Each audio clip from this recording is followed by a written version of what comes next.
Hello শিক্ষার্থী বন্ধুরা, কি অবস্থা তোমাদের? আশা করি তোমরা যে যেখানে আছো সবাই সুস্থ আছো এবং ভালো আছো।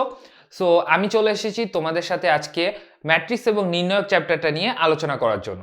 সো ম্যাট্রিক্স এবং নির্ণায়ক চ্যাপ্টারটাতে আমরা মূলত শুরুর দিকে আলোচনা করেছি ম্যাট্রিক্স কি, ম্যাট্রিক্সের বিভিন্ন টাইপের প্রকারভেদগুলো নিয়ে এবং ম্যাট্রিক্সে কিভাবে প্রকাশ করা হয় সেই সম্বন্ধেও আলোচনা করা হয়েছে।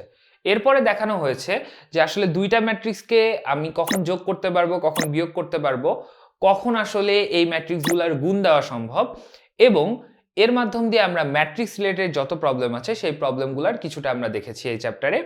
এরপরে আমরা চলে গিয়েছি নির্ণয়কে। সো নির্ণয়কে যে বেসিক্যালি আমরা সবার প্রথমে নির্ণয়কের যে প্রপার্টিসগুলা সেই প্রপার্টিসগুলো একটু ভালো মতো স্টাডি করেছি।